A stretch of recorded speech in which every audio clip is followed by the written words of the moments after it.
Good morning. Let's try it one more time. Good morning. Welcome to the Mount Diablo Unitarian Universalist Church. I'm the Reverend Leslie Takahashi, and my pronouns are she and her.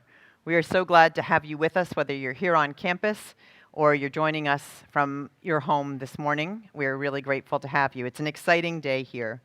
Though we are a community that promotes freedom of belief, we do have cherished beliefs, which we as a community covenant to affirm and promote. You can learn about them on our website if you're visiting with us, or by talking to someone if you're here on campus visiting with us today.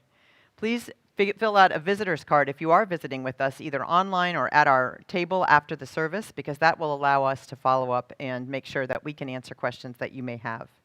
There is always a lot going on here, and today there's a lot going on here.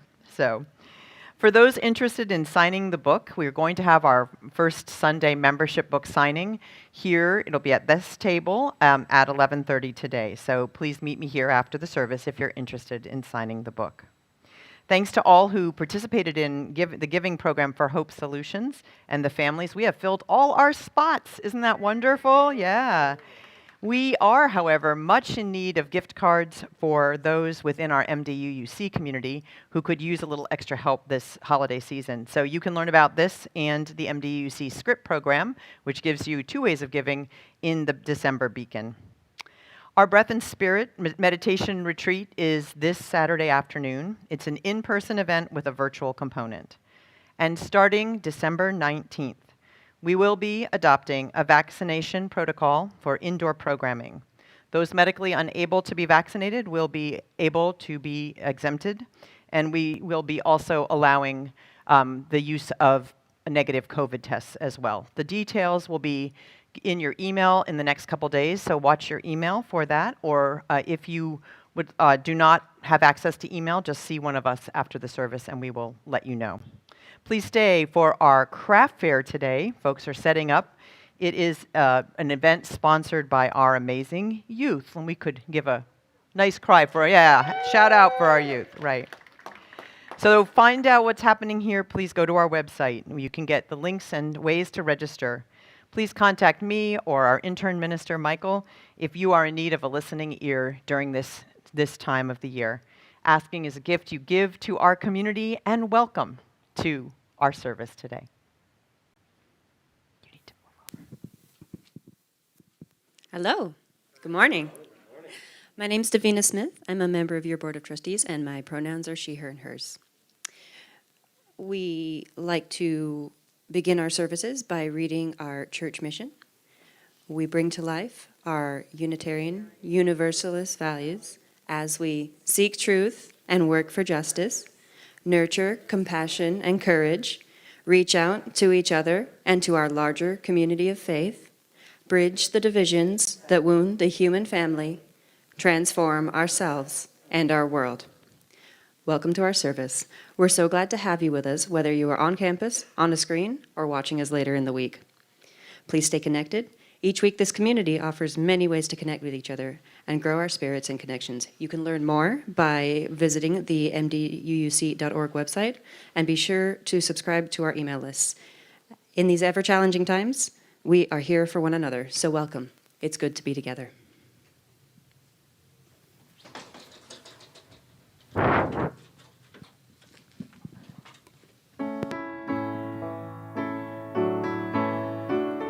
Good morning. We invite you into this space of worship, in active worship and in active listening.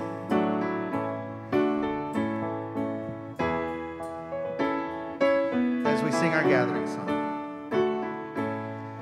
Bright morning stars are rising, bright morning stars are rising, bright morning stars are rising. Day is a-breaking in my soul. Oh, where are our dear mothers?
Can you hear me? Whoop.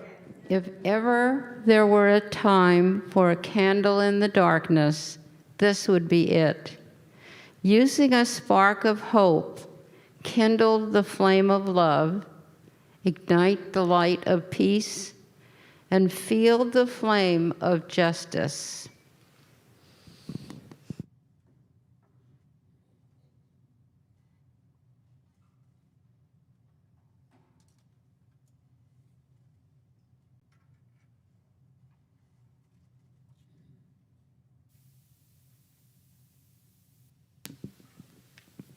Good morning. Whew, loud. My name is Indigo Lewis, and I serve this congregation as the Director for Lifespan Religious Education. So this morning, our story is about the celebration of Hanukkah. And we will be, after our story, we will be lighting the candles of our menorah here for Hanukkah, which began last Sunday and ends tomorrow evening. It is a celebration of freedom and the right to choose how and whom to worship. And this is what happened, but I also have some folks that will be helping me with this story today. So this is how the story goes. 170 years before Jesus was born, the Syrian Empire ruled the land where the Jewish people lived. Antiochus IV, the local Syrian ruler, wanted to destroy the Jewish religion, and one day he and his soldiers invaded Jerusalem. Now, I have a very special Antiochus and his soldiers, and they're going to join us. And they're going to do some destroying of Jerusalem right here. Okay.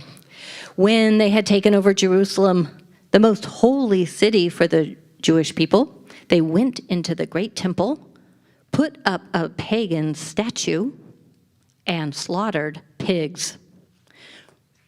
The Jewish religion considers pigs to be unclean animals, so this was an especially nasty thing to do. Now, they took over the temple and they took away the very special chalice. But King Antiochus hadn't reckoned with brave Judah Maccabee, who was leading a rebellion against the oppressive Syrians. Now, I'm going to invite Judah Maccabee to come a little closer to me over here. Thank you. Now, Judah and his sons and other soldiers beat back the Syrians. Then brave Judah Maccabee removed the statue of Zeus placed in the temple by the evil king Antiochus. Zeus was hard to remove, but Judah was persevered and got rid of Zeus. And then they cleaned out the remnants of the pigs that had been sacrificed to anger them. So there was some cleaning of the temple. But when they were cleaning out the temple, they discovered that the Ner Tamid, the eternal light or chalice, had gone out. Pure oil was the only thing that could be burned in the eternal light, yet they had only enough pure oil to last for 1 day, and it would take them 8 long days to get more oil.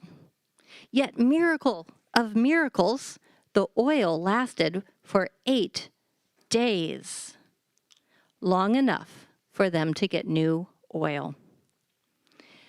Thank you, Judah. This is the origin of Hanukkah, a festival of the rededication of the temple. And today, Hanukkah reminds us how precious a thing religious freedom is. Hanukkah reminds us to light a candle against the darkness and to show our willingness to fight for our freedom. So now at this time, Michael is going to light our menorah.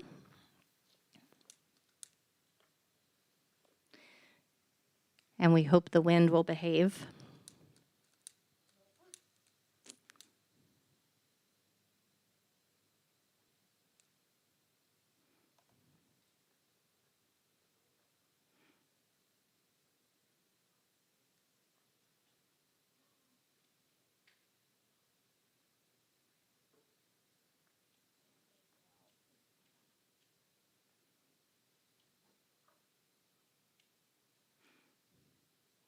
And you will notice that next to the menorah, we also have our Advent wreath, as this is the season of Advent.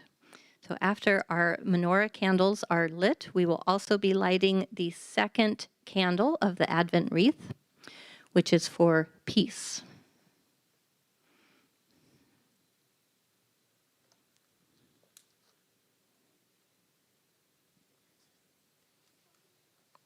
Now, I'd like to invite everyone to continue the celebration of Hanukkah after the service. We have a special table set up at the craft fair with lots of Hanukkah activities to do, and there's also a chance to win some yummy chocolate gelt. And now I would like to invite Mark to sing our children and youth out to their activities.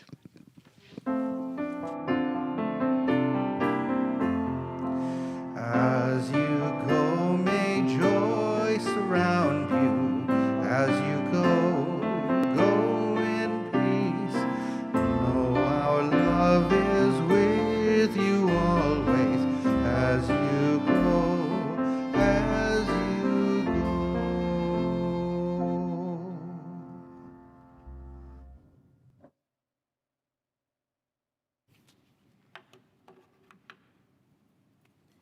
Good morning. Thank you. My name is Sharon Sabota. My pronouns are she, her, and hers.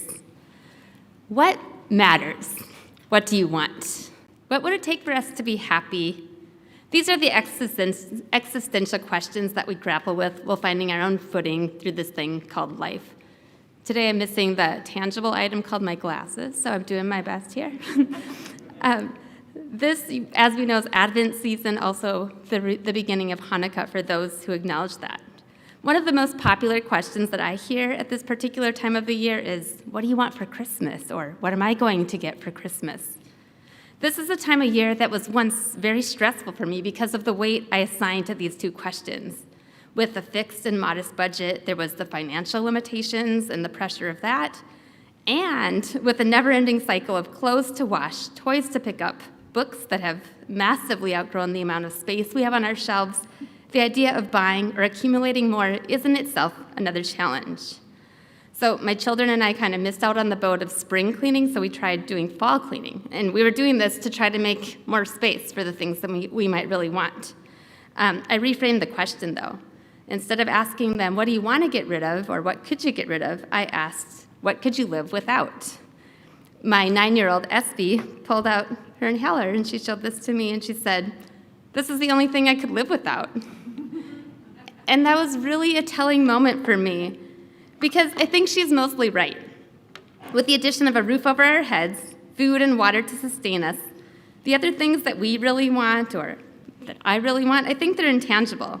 Now, I'm not here to tell you that you should not want anything or need anything outside of medicine, or that tangible goods or possessions have no purpose, because we know they do.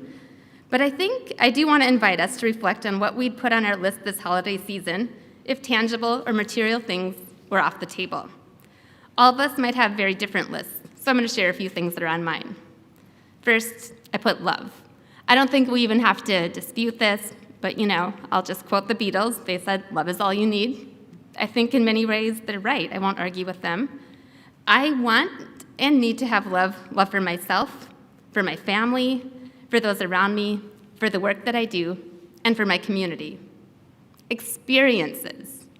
I'm pushing my kids toward putting experiences on their list this Christmas season instead of things, because of all that cleaning that I mentioned earlier. I love experiences, the kind in which we can be fully present and in the moment. They don't fit on a shelf or in a hard drive. They're things that we do together, or sometimes on our own. Trips to the park, a day at the reservoir, attending a Christmas tree lighting ceremony, and then when we're splurging, maybe it's a trip to the movies or to the ice skating rink, or maybe even to a brand new place, or just to visit family. Worth. This is a new one that I put on my list this year. I want to be valued both personally and professionally, where there are many intrinsic rewards with doing service and volunteering, things that I've done for my whole life. I allowed myself to see a disconnect this year. As I was scrambling to make ends meet while doing lots of heart work, now I define heart work as the kind of work that feeds your soul, but not your pocketbook, I went back to the table to re-envision heart work. I decided to pivot and put myself out there as a freelancer.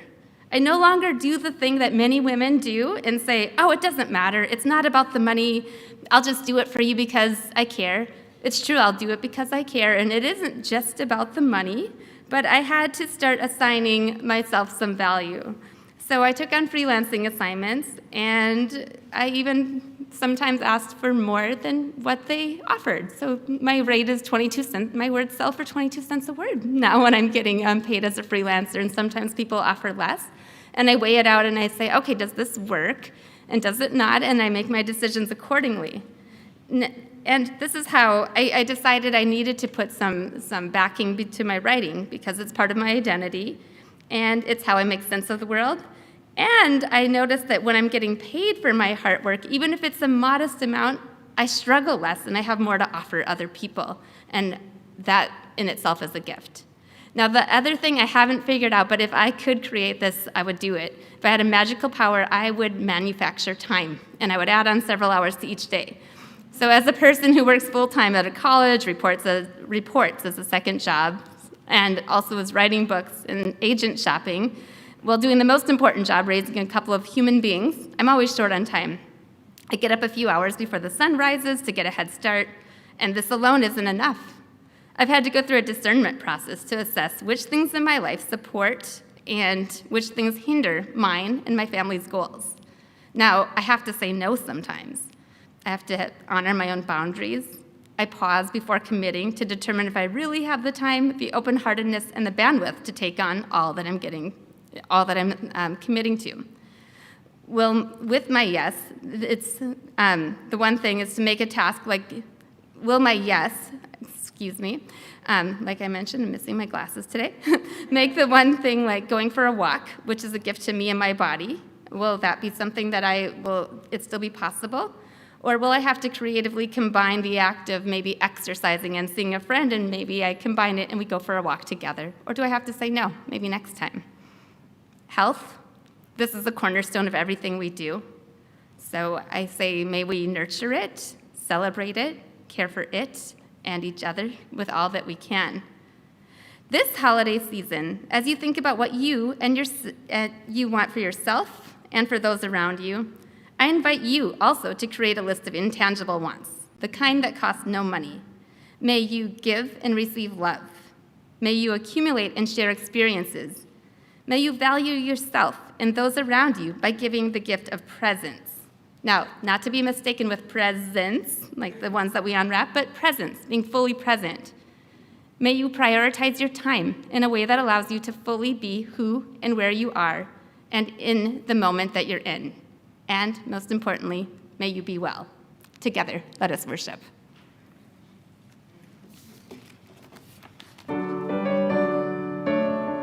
We invite you to rise in body or spirit and join in by moving through movement, through singing inside your head, but don't sing out loud. Come thou fount of every blessing, tune our hearts to sing thy praise.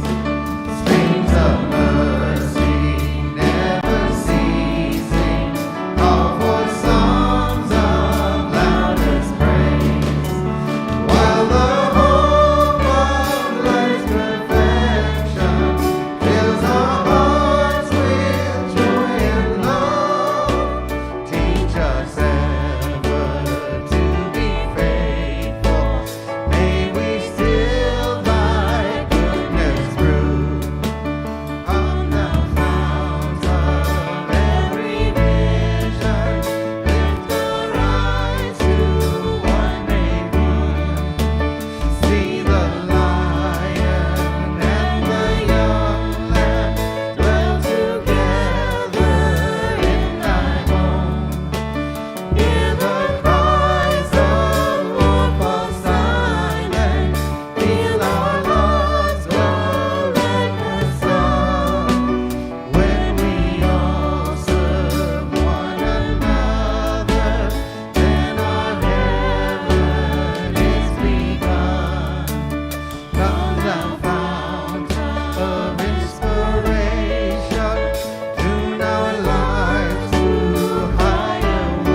It is the custom in our community, when we lose a member to death, to light a candle from our chalice. And today, I am lighting a candle for Mary Smits. Mary has been a member of this congregation since 1975. And she and her husband, Robbie, were involved in many of the evolutions of this community over the years. Mary has been, in recent years, a very avid member of our Elder Journey group, including teaching herself Zoom so that she would never miss a week, and she rarely did. Let's hold in our hearts today Mary Smits.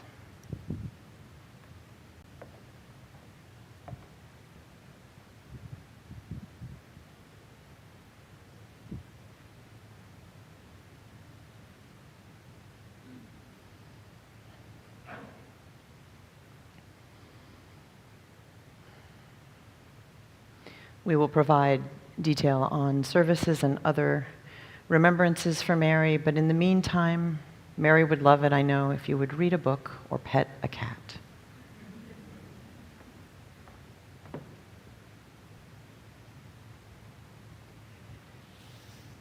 This is the time that we take into the loving heart of this congregation those joys and sorrows that are too great to hold alone. And Andrea has asked us to light a candle of remembrance. Andrea writes, "Please light a candle of remembrance for my beloved cousin, Matthew Genovese, who passed away tragically at the age of 39 on December 3rd. He was the son of my aunt, Donna, who passed away last month. Please also, if possible, light a candle of hope for my cousin Jessica, who's struggling to cope with her own loss among her own issues." So we're sending the Genovese family and also Andrea our love and support. I'm asking Michael to light a candle. Belated happy birthday to our own Terry Mounts. Terry, his birthday week was a week ago. She writes, "Once in 30 years, his birthday falls on Thanksgiving Day," and it was this year. So please tell him happy birthday when you see him. And I'm lighting a candle for Mariah Cross, who graduated from Options Treatment Program on Friday. And we're just so proud of Mariah. I'm asking Michael to light 2 final candles. One holds those joys and sorrows that are held here, but without words perhaps expressed, and the other holds our hopes and dreams for this one beautiful and tragic world of which we are a part. Thank you.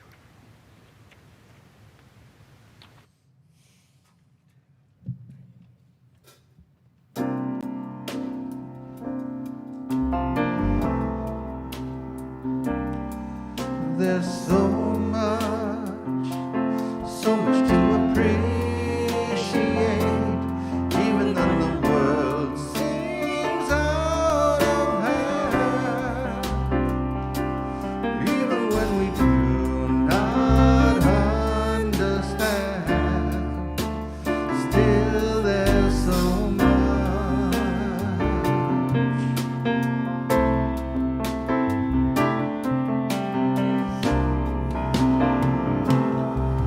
There's so much to be grateful for, even in the temptation to grieve. Let us take a moment just to breathe and recognize there's so much.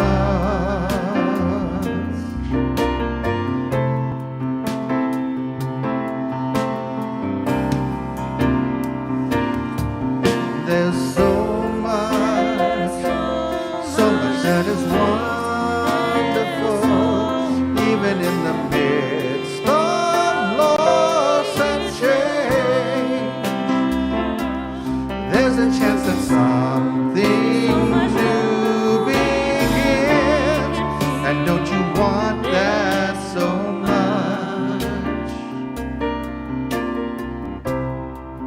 I know we need it so much.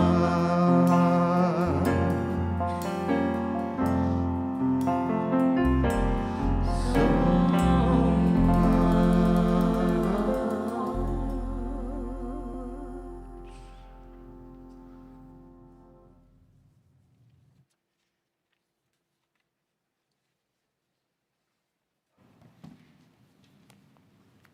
Good morning, beloveds. I am Michael Macias. I am the intern minister here at Mount Diablo Unitarian Universalist Church, and my pronouns are they and them. During the holiday season, we find ourselves immersed in the throes of capitalism and pulled towards increasing consumption and consumerism. We are flooded with the white noise of commercials pitching the latest technology, the finest clothes, or perhaps high-end accessories we are told we need to make us feel whole. This morning, let us push pause on the wants of the season and uplift the gifts that can be found in each of us and in this community. May we be open to giving and receiving the gift of hope in the moments that are filled with despair. May we be open to giving and receiving the gifts of compassion when we find our siblings are suffering. May we be open to the gift of community to remind us that we are not alone on this adventure called life. May we recognize the gifts that can be found on the mountaintops and in the valleys of our journey. May we commit to the gift of listening to ensure that all are seen and heard. May we be open to giving and receiving the gift of love, the source of all that nourishes us. Gift giving is a spiritual practice that reflects our investment in and commitment to the relationships we hold with ourselves and those around us. During this holiday season and in the seasons to come, may we remember that the most precious gifts of all are contained within each of us. May we share them with one another with the hope of building beloved community, and may they remind us of the abundance for which we can be grateful for. Amen, Ashe, and blessed be.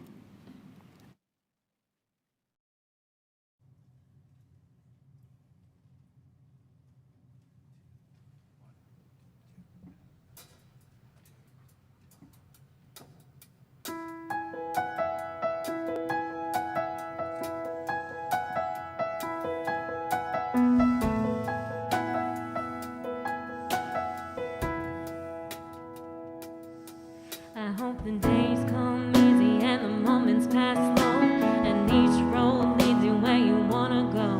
And if you're faced with a choice and you have to choose, I hope you choose the one that means the most to you. And if one door opens and another door closes, I hope you keep walking till you find the window.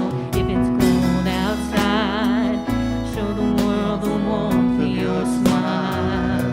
But more than anything, more than anything, my wish for you is that this life becomes all that you wanted to. Your dreams stay big, your worries stay small. You never need to carry more than you can hold. And while you're out there getting where you're getting to, I hope you know somebody loves you and wants the same things too. Yeah, this is my wish. I hope you never look back, but you never forget all the ones you love and all the places you left. I hope you always forgive and you never regret, and you help somebody every chance you get. Oh, you find God's grace in every mistake. Always give more than you take, but more than anything, more than anything, my wish for you is that this life becomes all that you wanted to. Your dreams stay big, your worries stay small. You never need to carry more than you can hold. And while you're out there getting where you're getting to, I hope you know somebody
Good morning.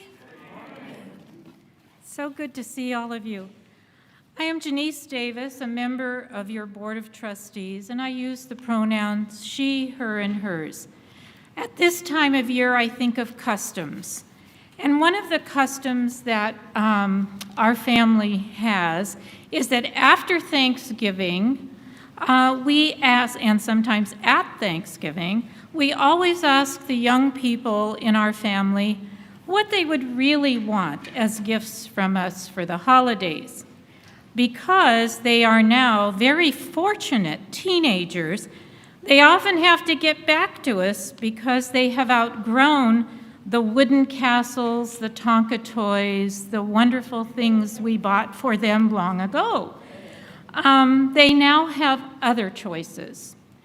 Well, one of their top things on the list that they have developed for us is climate change solutions, world peace, and moments of conversation and kindness in their relationships with others.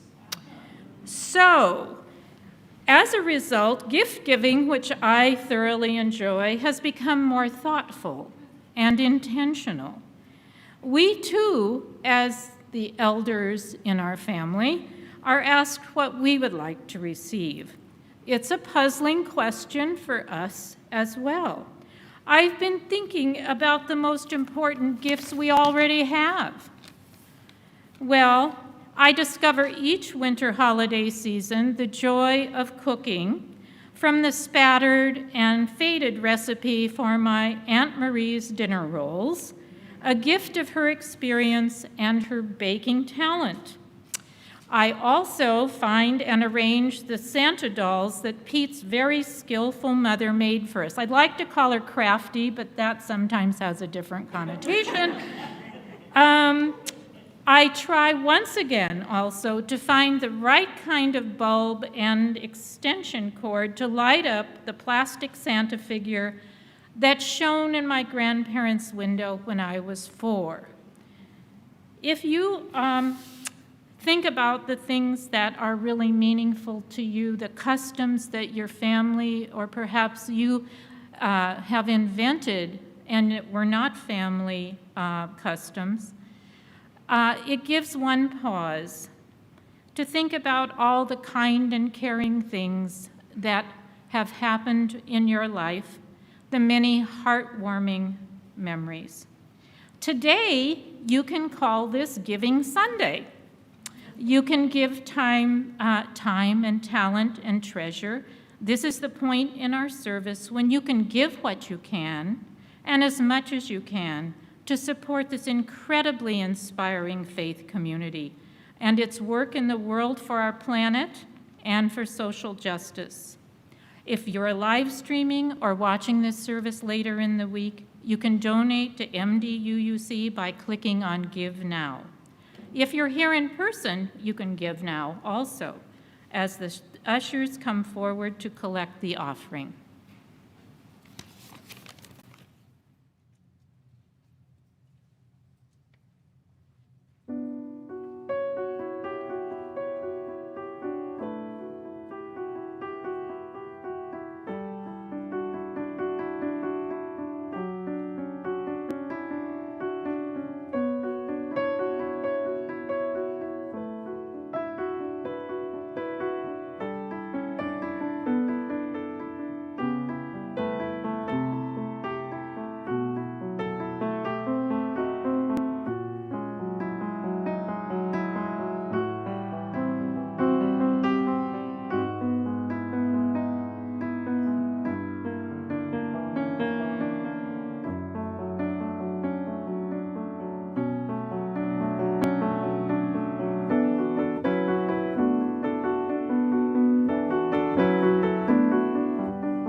Please join me in reciting the dedication of the offering.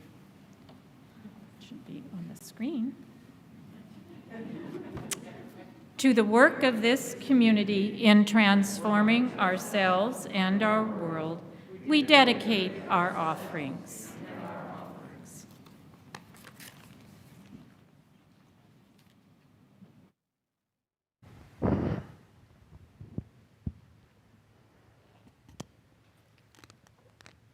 I want to take a moment and thank our tech staff who are working one person short today. Can we just thank them? Yeah. So if you all have just been sitting here and enjoying yourself, those of you at home as well, we're going to make you do a little work with us on our responsive reading today.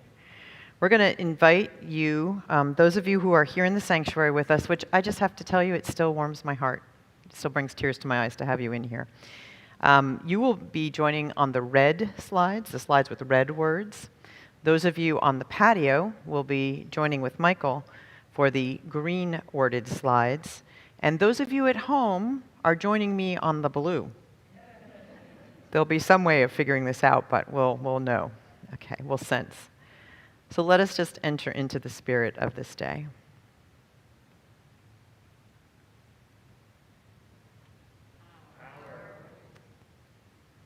Yes, we can go to the next. There we go. That was a good practice, though. Okay. Listen, listen, and you might sense your quiet heart's whisper.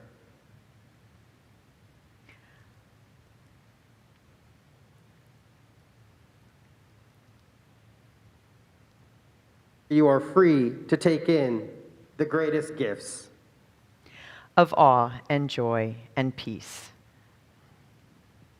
Waiting. Oops, gotta go back to the slides here. No problem, we're grateful to you. Waiting, waiting, patience growing, glimpsing true abundance. found in the plain and common path of life lived as it will be. With calm and trust and ease. Pausing, pausing in the busyness of all that strives to be. To touch the longing for connection with greater mystery. Of spirit, breath, and time. Thank you all.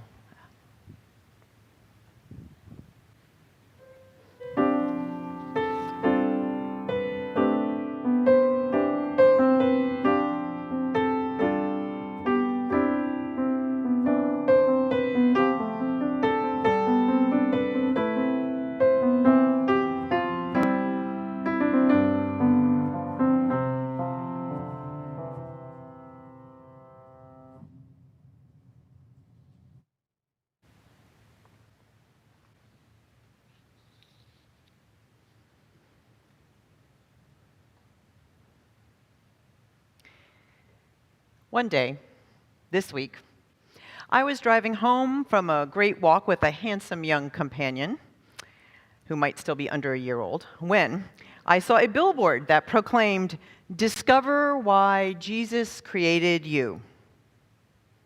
Why Jesus created you. Okay.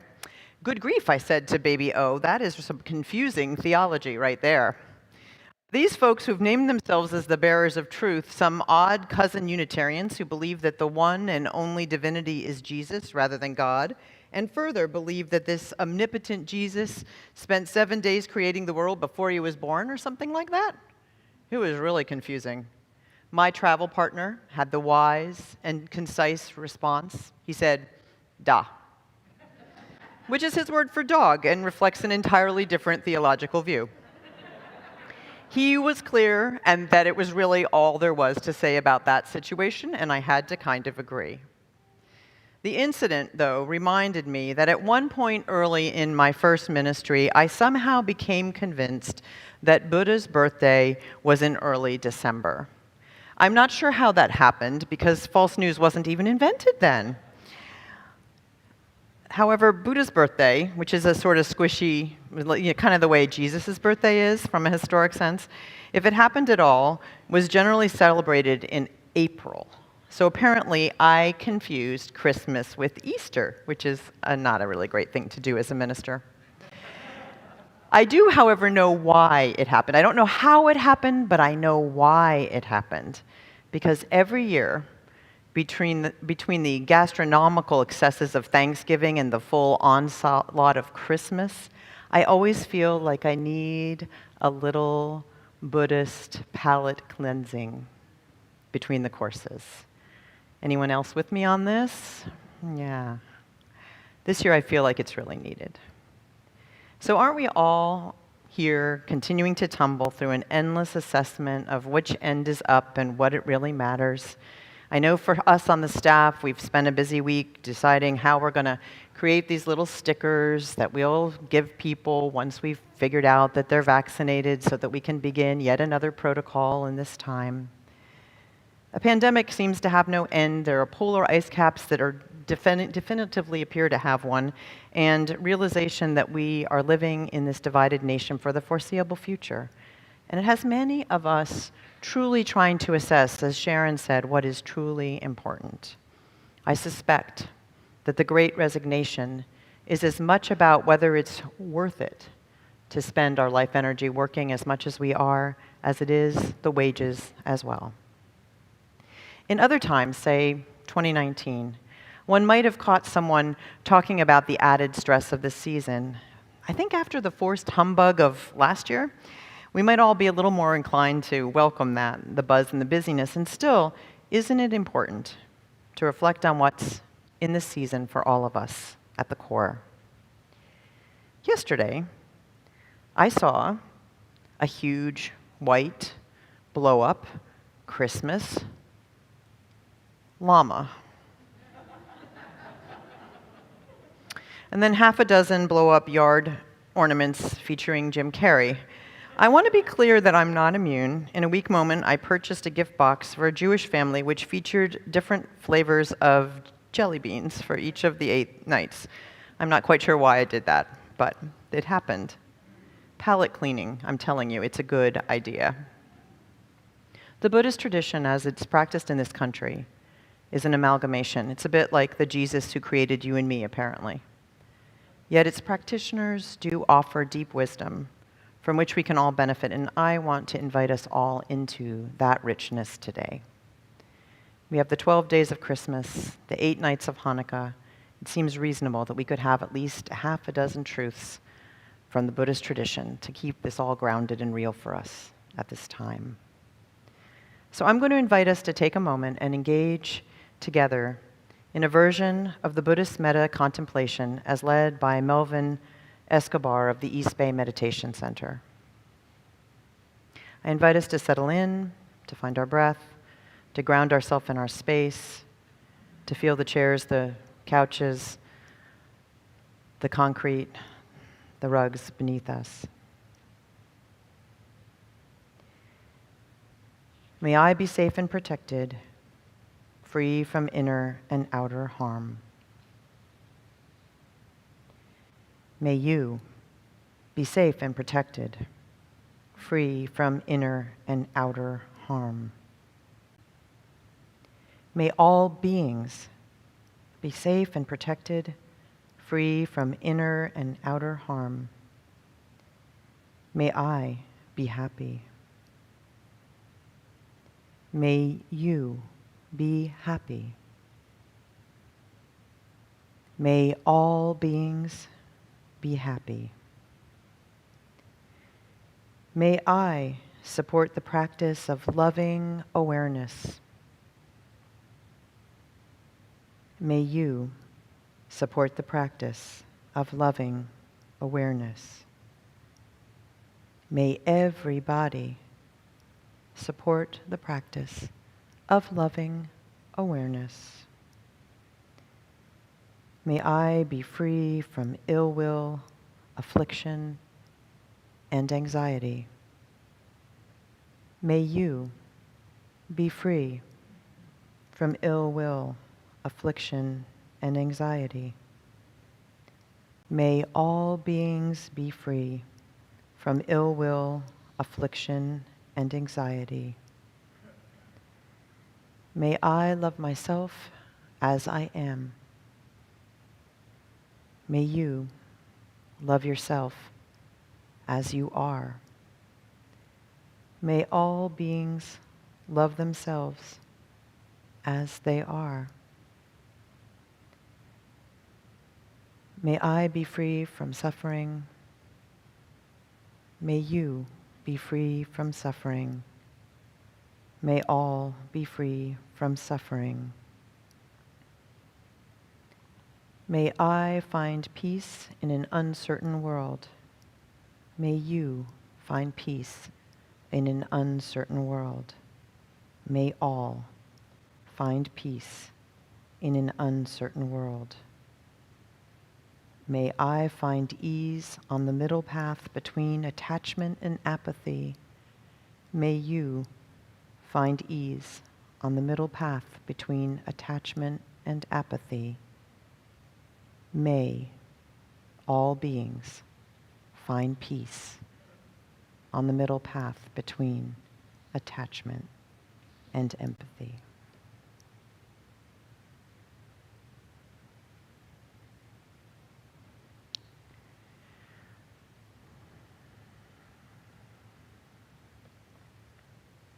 If we come into the season from this place, a place which acknowledges our individual needs and also how much we need us all to thrive, for each of us to thrive, what do we really want? Well, connection and love is one thing. This year, as I said, few of us can take this for granted. Perhaps that means that we let go of unrealistic expectations for those who are nearest and dearest to us, including ourselves, and just let the gifts of being together be the focus. What do we really need? Well, to be at peace with ourselves in the spirit of the second candle of Advent today, accepting where we are in life, who we are in life, and being compassionate of those parts of ourselves we're still striving to improve and change. As one Buddhist author pointed out, she was shocked to read in the teachings of the Buddha that care for oneself has to be the basis of all else, even the behaviors of bodhisattvas, the enlightened ones. What do we really need? To feel as if we're making a difference. Perhaps this is by sharing your Christmas in some way.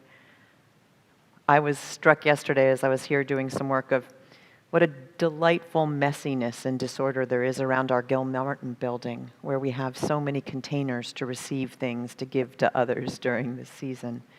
And there are, of course, ways that we can also donate to help others as well. Giving your time in this season can also feel particularly rewarding. What do we really need? Time to have, to savor what we have. Is it really about the perfect menu for the family gathering? Is it worth spending time with the people you love that you would have given anything to spend time with last year, and truly being present and aware for them?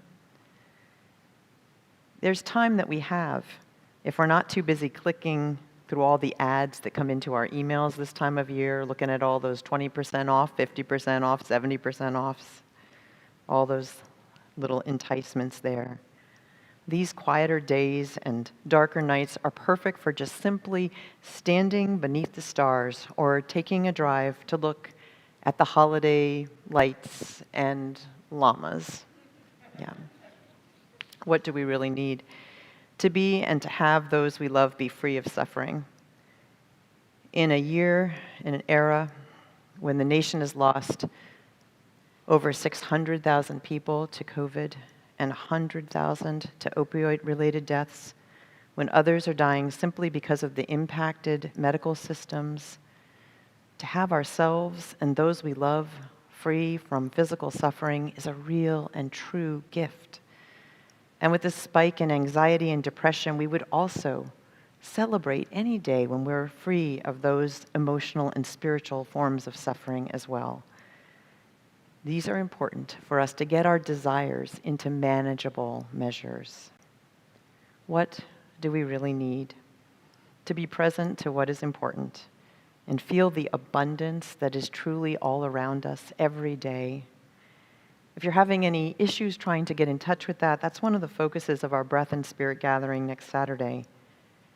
And all of us know that one way to really begin to move from a view of the world as being scarce to a view of the world of being abundant is to silence our inner critic, which always seems to want to go on the side of scarcity.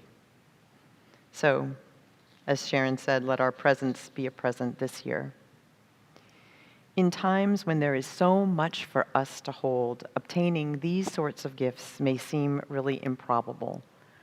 Why even try? We might ask when things are getting complicated again and there are new variants and there's climate change and all these things. But climate activist and Buddhist practitioner Joanna Macy said, "Since the outcome is uncertain, we have to enjoy doing something exhilarating and useful, even if we're not certain how it's all going to work out." Connection and love, to feel as if we're making a difference, to be at peace with ourselves, time to savor what we have, and to know that we and those we love are free from suffering, to be present to all of this abundance of life with all its beauties and all its imperfections. Those might be the only gifts that we need this year. In this season, fabulous and fraught, may the recognition of the font of every blessing be our love song, and may we rejoice in the brightness of our morning stars and the continued rotation of the world around these last days of 2021.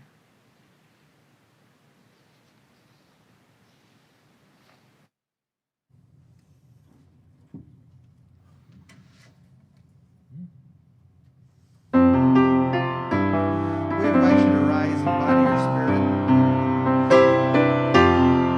Join in movement, join by singing inside of our heads or listening actively for the earth forever turning. Closing song.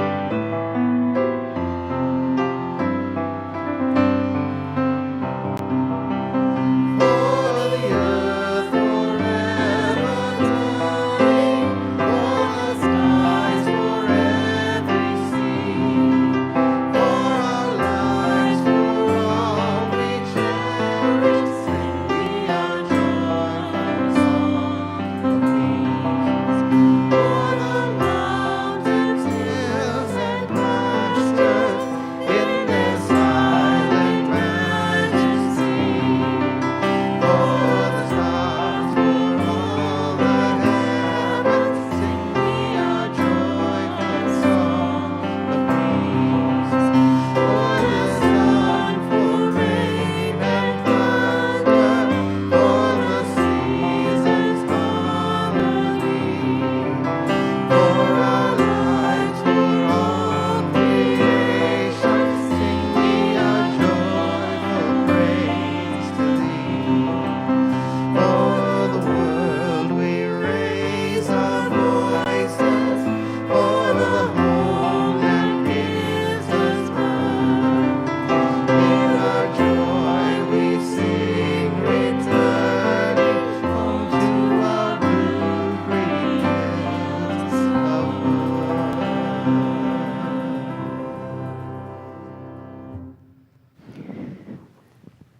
And we extinguish our chalice with these words from Melvin Escobar. Precarious times like these call for us to be quiet and listen to our hearts. For according to the etymology, the word precarious derives from the Latin prec, which means prayer. So let us take the truths that we have discovered among us out into the world, and let us do so in the spirit of peace in this season of so much plenty.